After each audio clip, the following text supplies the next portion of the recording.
I got a terrible case of hiccups. What it is, BHD Army, it's your boy BlastphamousHD, and today we're here to watch a video that a lot of you guys have been asking me to watch. It's called Horrifying Deep Web Stories. Apparently it is a deep web story about dealing drugs and probably why you should not only never deal drugs, also of why you shouldn't get the drugs off the deep web, nigga. It's always a bad idea. I've literally not seen any goddamn good stories about anything good that happens on the deep web. With that being said, this video is by Corpse Husband. If you guys want to watch this entire video, as we tend to chop parts out, I'm pretty sure I'm gonna have to make this video 2 parts because it is like 16 minutes long, and with my commentary it's probably gonna be a lot longer than that. So, god damn, hiccups. Hiccups are annoying as shit. But if you want to watch this video in its entirety without waiting for me to upload the second part, you can click the link in the description down below. It'll lead to the entire video on Corpse Husband's channel. You can watch the entire thing there. Make sure to go check him out, subscribe, all that good shit. It's your boy BlastphamousHD. I was about to say Twisms. My hiccups are really throwing me off today. Lego. I don't know how to get rid of hiccups. I got a YouTube video on how to do that. Fucking. You see that shit? Just jerk me. They violent too. Fuck. I'm posting this through a botnet, so don't even think about getting cute and trying to find me. I've got enough trouble with people finding me as it is. It all started a few months ago when I found a good source of amphetamines on a deep web marketplace that I won't name. I live in a town so small and bland that even the local high school kids don't bother selling drugs. What type of shit? I live in a place so bad that even the high schoolers don't sell drugs. What the?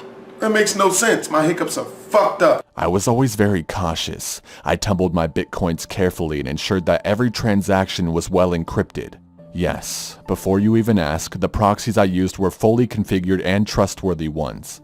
It wasn't the technology that failed me at all, actually. It was a single mistake in judgment I will have to say, I love this fucking music. It pushes the story along so fucking well. I've got to find it to fucking hiccups.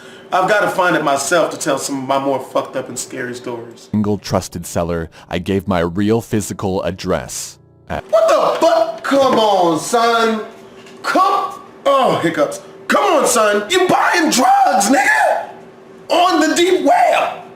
What you talking about?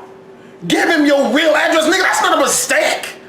Like, oh man, I made a peanut butter and jelly sandwich, but I forgot to put the bread on the sandwich. Like, nigga, that's a mistake. Like, oh shit, I've been driving my car and it's been in park for like 20 minutes now. Nigga, that's a mistake. You know, I accidentally got drunk and smashed the dude. Like, that's fucking hiccups. That's a mistake. Giving a drug dealer your address on the deep web is not a mistake. It's suicide. You were trying to kill yourself. And what's hiccups. Like, if this is the case, why the fuck would you go through so much shit to hide your address using encryption and fucking proxies and shit? Why not just tell them all where you live at, you dumbass? First, I was only getting small packages for my personal use, so it was easy to have them delivered to the house of an old woman who lives nearby. Stupid! Her live-in nurse constantly checked the mail very late in the day, so there was never much of an issue in retrieving the speed before it was noticed. Stupid! But my habit grew, and I began to introduce my close friends to the drug. So, eventually I contacted my seller about ordering much larger quantities, enough for me to sell locally. We began to work like business partners in a supply chain, and I was placing substantial orders regularly. The speed originally came to me in small padded envelopes, but now it would have to be shipped in a larger cardboard box. The envelopes always fit easily inside of a mailbox, but a box like this would have to be delivered to the front door. I couldn't have the mailman walking up to a stranger's driveway to ring the doorbell, so I requested that the speed start being sent directly to me. I knew by this point that the seller was a legitimate and reliable source, so trusting him with my address just seemed safer than the alternative. Hey, you fucking stupid! This nigga sell drugs on the deep web, nigga! Drug dealers aren't trustworthy people!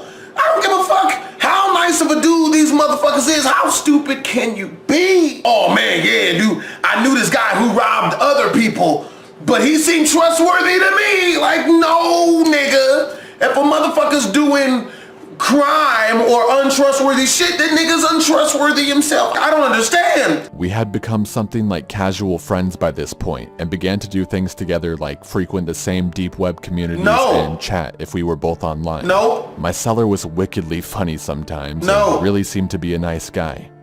You lonely, lonely little bitch. Really? My drug dealer seemed really funny sometimes. Stupid fuck. That's part of why I trusted him. But then again, it's not his fault about what happened. Yeah, just a bit of advice for y'all, man. Like, if someone's doing some illegal criminal shit, you cannot trust that person, no matter how funny or cool they is, man. Me being from where I'm from, you know, the really bad areas of Cleveland and Vegas and projects and shit, we be some of the funniest motherfuckers ever. Right? Always some of those entertaining people you ever meet in your goddamn life. But if someone is still living in them areas doing crime, you never, ever, ever trust them. Because there's this shit we like to call... Fucking change fell. There's this shit called being lulled into a false sense of security. And then there's also this other shit called becoming the lick. Alright? Just because someone gives you good feelings and makes you feel good does not mean they're trustworthy. Too many people fall for that fuck shit.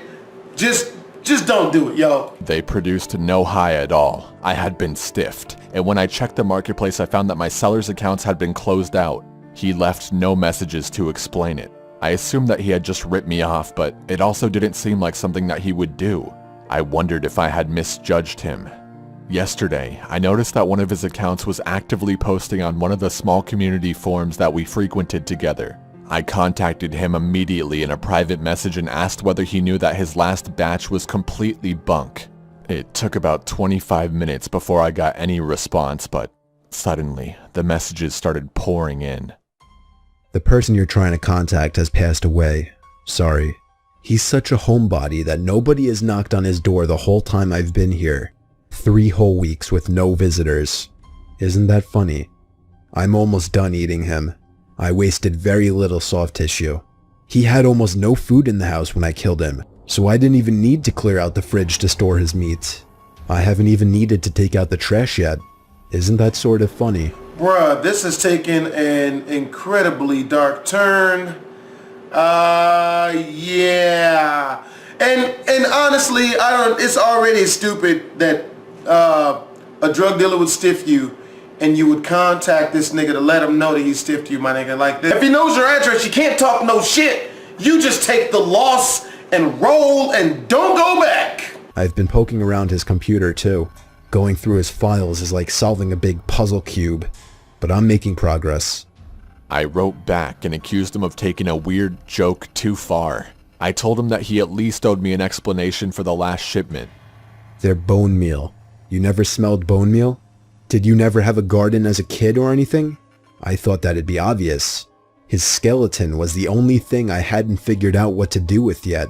I realized that I could solve that issue and also play a little prank. Come on, don't you think that's a funny idea? There was a brief pause, and then another short volley of messages appeared before I could even form my response. You know, you actually don't live too far away from where I am now. Judging by the address I have here, you and this guy are just over the state line from each other. Isn't that something? Well, be seeing you. Okay, well, yep. It's official. I am Russian now. I will be using my Russian accent after I move from country, which I cannot pronounce it very well. I will be using accent in moving and changing, getting work visa to work there, and then getting identification as well. Basically, nigga, I'm moving countries, never coming back. Fuck all of my belongings. I'm out. I never go back. Damn that. What do you think? It's probably just a scheme to scare me off. Nope. Right? Nope. Fuck that. Nope. Nope. Damn that. Damn all that. Recently, I came to you guys looking for a little bit of advice. I've been busy since then and had some wellness issues too. My hands and feet keep falling half asleep, and I notice that I've been getting nauseous whenever my heart rate goes up at all. A few of you commented that fresh bone meal doesn't have a distinct taste like the one I described, and suggested that it maybe had been cut with something else. I think you might be right. I've done some research now and found that there are a wide variety of paralytic and toxic agents that are bitter on the tongue like what I've described. I'm ashamed to say this, but I find myself actually hoping that the taste is just cadaverine. That would just mean that some bits of flesh had been ground up with the bone meal and tainted it as the pieces began to rot. The fact that I tasted something like that makes me want to puke, but at least cadaverine would mean that I haven't been poisoned. It's probably just my anxious mind playing tricks on me, but I'm beginning to think that the tablets did contain some kind of debilitating ingredient. The sleepiness I mentioned in my first post, which I originally attributed simply to amphetamine withdrawal, has only continued to get worse. Yeah, don't do drugs. Yeah, if he had just shut the fuck up on buying drugs over the deep web, this more than likely wouldn't have happened. It's become difficult to even type out this message, and I often feel the need to massage my wrists and rest before continuing. My breathing seems to require more conscious effort than it did before. I've received a number of private messages chiding me on my own ignorance with regards to proper deep web safety. Okay guys, you win. I'm ready to admit that I'm a fucking poser. I'm a script kiddie who's in way over his head. And there's no telling how many mistakes I've made. Nope. A number of strange accounts have begun to contact me directly, on the deep web and the surface web alike. Oh, fuck that. The most recent one I received came to me while I was playing one of my favorite MMOs to try and relax my nerves. It read, "Go for a walk. It's too nice outside today to play games in the dark." Oh shit! I'm destroying my encryption keys and donating all my bitcoins to random webcomics and other sites that will accept them. I'm basically just trying to get rid of all the evidence that ties me to any of this mess. I rinsed all the bone meal, speed, down my shower drain too, mostly because it creeps me out to have it around. I just want all of this to go away. I swear that if I survive all of this bullshit, I'll never sell drugs or do anything sketchy ever again. I haven't even left the house since the seller's account sent me that ominous message about seeing me soon. Well, Betty wish she'd shut the fuck up now. Fucking selling drugs over the deep web and doing speed. I don't know how he could have ever thought that this would go bad.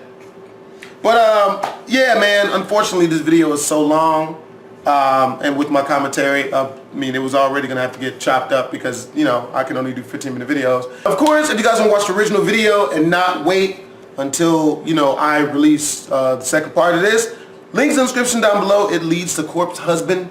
Make sure to go check him out, subscribe to him, watch some more of his other scary, crazy stories. This is your boy BlastphamousHD, and I will see y'all later, man. Twisms. Yeah, he fucked this up.